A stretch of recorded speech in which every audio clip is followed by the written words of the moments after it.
आज की दुनिया में जहां इंसान धर्म, जाति और स्वार्थ की दीवारों में बंटा हुआ है, जहां नफरत और अविश्वास की गहरी खाइयां बन गई हैं, वहां 500 साल पहले एक दिव्य प्रकाश पुंज ने जन्म लिया। ये वह प्रकाश था जिसने सदियों से भटकती मानवता को राह दिखाई, जिसने सिखाया कि ना कोई हिंदू, ना कोई मुसलमान, सब मनुष्य एक हैं। यह कोई साधारण व्यक्ति नहीं, बल्कि स्वयं गुरु नानक देव जी थे, जिनकी वाणी आज भी हमारे हृदयों में गूंजती है।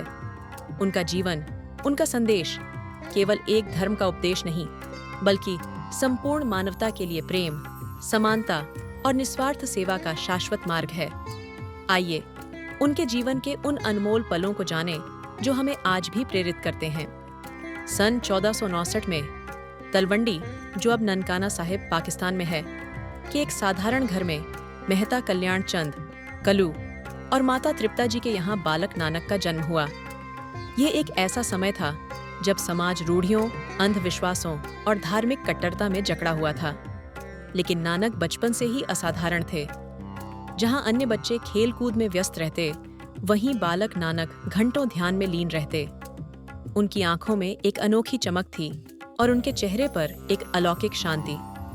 वे अक्सर गहन चिंतन में डूबे रहते, प्रकृति और परमात्मा के रहस्यों को समझने का प्रयास करते। उनके बचपन की कई कहानियां उनकी दिव्य प्रकृति को दर्शाती हैं। एक बार जब वे सो रहे थे, तो एक जहरीले सांप ने अपने फन से उन्हें धूप से बचाया।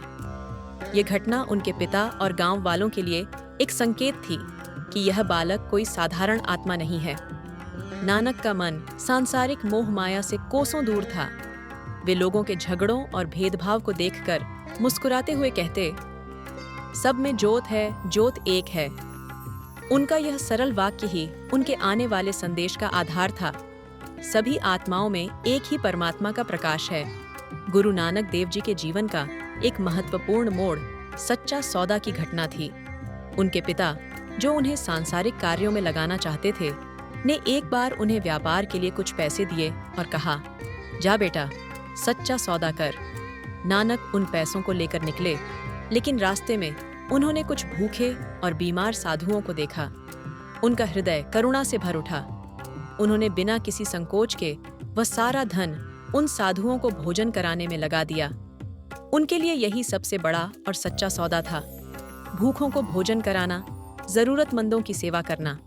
जब वे खाली हाथ घर लौटे और पिता ने पूछा, धन कहाँ गया?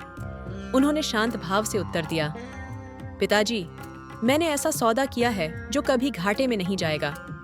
मैंने परमात्मा के नाम पर भूखों को भोजन कराया है और यह सौदा मुझे अनंत लाभ देगा। यह घटना नानक के जीवन का एक महत्वपूर्ण सिद्धांत बन गई। निस्वार्थ सेवा ही सबसे बड़ा धर्म है और दूसरों की भलाई में ही सच्चा लाभ निहित है। यह हमें सिखाता है कि भौतिक धन से कहीं अधिक मूल्यवान मानवीय करुणा और सेवा है। गुरु नानक देव जी के जीवन में एक और निर्णायक घटना कैलाश नदी, जिसे वेई नदी भी कहा जाता है, में हुई। एक दिन वे स्नान करने के लिए नदी में गए और 3 दिनों तक जल में लीन रहे। गांव वालों ने सोचा कि वे डूब गए हैं और सभी शोक में डूब गए। लेकिन तीसरे दिन जब वे नदी से बाहर आए, तो उनके चेहरे पर एक दिव्य तेज था। उनके होंठों से जो पहला दिव्य वचन निकला, वह सदियों तक गूंजता रहा और सिख धर्म की नींव बना। ना कोई हिंदू, ना कोई मुसलमान, सब एक हैं क्योंकि परमात्मा एक है। यह उद्घोष केवल एक धार्मिक नारा नहीं था, बल्कि एक क्रांतिकारी सामाजिक और आध्यात्मिक संदेश था। यह बताता था कि सभी मनुष्य एक ही ईश्वर की संतान हैं और धर्म, जाति या पंथ के आधार पर कोई भेद नहीं है। यही संदेश आगे चलकर एक ओंकार सतनाम के रूप में सिख धर्म का मूल मंत्र बना। एक ओंकार का अर्थ है ईश्वर एक है और सतनाम का अर्थ है उसका नाम सत्य है। यह एक सार्वभौमिक सत्य था जो सभी प्रकार के भेदभाव को नकारता था और मानवता की एकता पर बल देता था। यह हमें याद दिलाता है कि हमारी पहचान हमारे धर्म से नहीं, बल्कि हमारी मानवता से है। गुरु नानक देव जी ने अपने समय के समाज में व्याप्त जाति पाति और छुआछूत जैसी कुरीतियों को जड़ से उखाड़ फेंकने का बीड़ा उठाया। उन्होंने स्पष्ट शब्दों में कहा, जो जात पात में फंसा वह परम सत्य को नहीं जान सकता। उनके लिए मनुष्य की पहचान उसके कर्मों से थी, न कि उसकी जन्म से। उन्होंने इस विचार को केवल उपदेशों तक सीमित नहीं रखा, बल्कि इसे व्यवहार में लाने के लिए लंगर प्रथा की शुरुआत की। लंगर एक ऐसा स्थान था जहां राजा और रंग, ब्राह्मण और शूद्र सभी एक ही पंक्ति में बैठकर एक साथ भोजन करते थे। यह केवल भोजन करने की एक व्यवस्था नहीं थी, बल्कि समानता, भाईचारे और विनम्रता का एक शक्तिशाली प्रतीक था। लंगर ने सामाजिक बाधाओं को तोड़ा और लोगों को एक दूसरे के करीब लाया। यह एक ऐसा उत्सव था जहां हर कोई समान था और सेवा का भाव सर्वोपरि था। कहते हैं, जब एक धनी व्यापारी ने लंगर में नीचे बैठने से इनकार करते हुए कहा, मैं तो उच्च जाति का हूँ, क्या मैं नीचे बैठूं? गुरु नानक मुस्कुराए और बोले, जिसका मन ऊंचा है उसे नीचे बैठने में क्या हानि। व्यापारी उनकी बात सुनकर नतमस्तक हो गया और उसने अपनी गलती स्वीकार की। लंगर आज भी सिख धर्म का एक अभिन्न अंग है, जो हमें सिखाता है कि सेवा और समानता ही सच्ची आध्यात्मिकता का मार्ग है। गुरु नानक देव जी ने अपने जीवन के लगभग 30 वर्षों तक दूर दूर तक यात्राएं की। इन यात्राओं को उदासी कहा जाता है, जिसका अर्थ है उदासीनता या विरक्ति। सांसारिक मोह माया से विरक्त होकर सत्य की खोज में निकलना। उन्होंने भारत से लेकर तिब्बत, मक्का, बगदाद और श्रीलंका तक की यात्राएं की। इन यात्राओं का उद्देश्य केवल स्थानों का भ्रमण करना नहीं था, बल्कि लोगों से संवाद स्थापित करना, उन्हें प्रेम, भक्ति और सेवा का संदेश देना था। वे जहां भी गए, उन्होंने अपने सरल और सीधे उपदेशों से लोगों के हृदयों को छुआ। उनकी यात्राओं के दौरान कई चमत्कारिक घटनाएं हुईं, जो उनके दिव्य प्रभाव को दर्शाती हैं। जब वे मक्का पहुंचे तो थके हुए थे और काबा की ओर पैर करके सो गए। एक काजी ने गुस्से में कहा, यह ईश्वर का अपमान है, तुम काबा की ओर पैर करके क्यों सोए हो? गुरु नानक ने मुस्कुराकर कहा, भाई, मेरे पैर उस दिशा में मोड़ दो जहां ईश्वर नहीं है।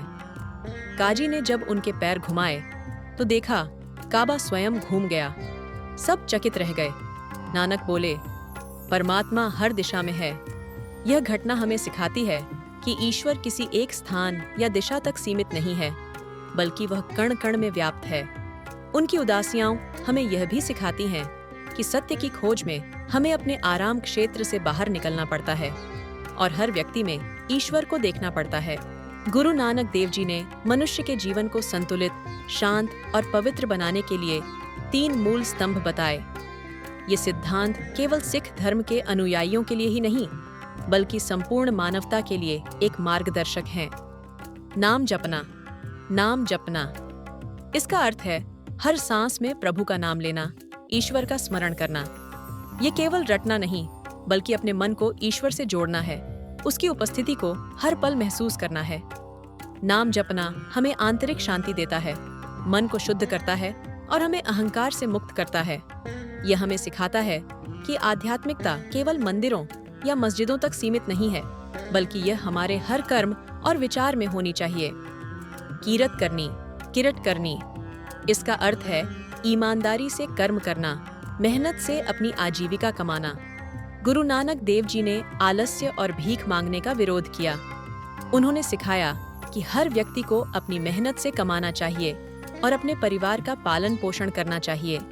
यह सिद्धांत हमें कर्मठता, ईमानदारी और स्वावलंबन का पाठ पढ़ाता है। यह हमें बताता है कि काम कोई भी हो, उसे पूरी निष्ठा और ईमानदारी से करना चाहिए, क्योंकि यही सच्ची पूजा है। वंड छकना, वांड छाकना, इसका अर्थ है जो कुछ मिले उसे दूसरों के साथ बांटना। यह केवल धन बांटना नहीं, बल्कि अपने ज्ञान, अपनी खुशियाँ और अपनी सेवा भी दूसरों के साथ साझा करना है। यह सिद्धांत हमें निस्वार्थता, परोपकार और समुदाय की भावना सिखाता है। गुरु नानक देव जी ने सिखाया कि सच्चा सुख दूसरों को देने में है, और जब हम दूसरों के साथ साझा करते हैं तो हमारी अपनी खुशियाँ कई गुना बढ़ जाती हैं। यह हमें समाज के प्रति अपनी जिम्मेदारी का एहसास कराता है। इन 3 सिद्धांतों को अपनाकर मनुष्य न केवल एक बेहतर व्यक्ति बन सकता है, बल्कि एक न्यायपूर्ण और समतावादी समाज का निर्माण भी कर सकता है। ये सिद्धांत आज भी उतने ही प्रासंगिक हैं जितने 500 साल पहले थे। आज जब दुनिया भौतिकता की दौड़ में खो गई है, जब लोग धन, शक्ति और प्रसिद्धि के पीछे भाग रहे हैं, तब गुरु नानक देव जी की वाणी हमें फिर याद दिलाती है, सच्चा सौदा वही है जो किसी के जीवन में प्रकाश लाए। उनका संदेश हमें सिखाता है कि सच्ची दौलत हमारे बैंक खातों में नहीं, बल्कि हमारे दिलों में है, प्रेम, करुणा और सेवा की दौलत। वे हमें याद दिलाते हैं कि बाहरी दिखावा और धार्मिक कर्मकांडों से कहीं अधिक महत्वपूर्ण हमारे आंतरिक विचार और कर्म हैं। गुरु नानक देव जी ने कहा था, ईश्वर किसी मंदिर या मस्जिद में नहीं, वह उस हृदय में बसता है जो प्रेम से भरा हो। यह एक ऐसा संदेश है जो सभी धर्मों और संस्कृतियों की सीमाओं को पार करता है। यह हमें सिखाता है कि सच्ची भक्ति बाहरी अनुष्ठानों में नहीं, बल्कि हमारे भीतर के प्रेम और दया में निहित है। उनका जीवन और उनकी शिक्षाएं हमें यह समझने में मदद करती हैं कि हम सभी एक ही परमात्मा की संतान हैं और हमें एक दूसरे के साथ प्रेम और सद्भाव से रहना चाहिए। गुरु नानक देव जी का जीवन और उनकी शिक्षाएं एक अमर प्रकाश स्तंभ हैं, जो हमें अंधकार से प्रकाश की ओर ले जाती हैं।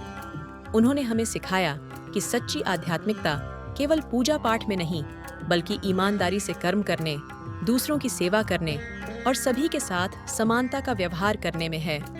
उनके नाम जपना, कीरत करनी, वंड छकना के सिद्धांत आज भी हमारे जीवन को दिशा दे सकते हैं। आइए हम सब मिलकर इस अमर प्रकाश को अपने भीतर जलाएं। उनके उपदेशों को सिर्फ पढ़ें नहीं, बल्कि उन्हें अपने जीवन में उतारें। अपने आसपास के लोगों में प्रेम और समानता का भाव जगाएं। अपने कर्मों से समाज में सकारात्मक बदलाव लाएं। याद रखें, एक ओंकार सतनाम, ईश्वर एक है और उसका नाम सत्य है। इस सत्य को अपने जीवन का आधार बनाएं और एक ऐसे समाज का निर्माण करें जहां कोई भेदभाव न हो, जहां हर कोई प्रेम और सम्मान के साथ जी सके। तो क्या आप तैयार हैं इस शाश्वत संदेश को अपने जीवन का हिस्सा बनाने के लिए? आज ही गुरु नानक देव जी के सिद्धांतों को अपनाएं, ईमानदारी से काम करें, दूसरों के साथ साझा करें और हर पल परमात्मा का स्मरण करें। इस वीडियो को अपने दोस्तों और परिवार के साथ साझा करें ताकि यह प्रेरणादायक संदेश अधिक से अधिक लोगों तक पहुंच सके। कमेंट्स में हमें बताएं कि गुरु नानक देव जी का कौन सा संदेश आपको सबसे अधिक प्रेरित करता है।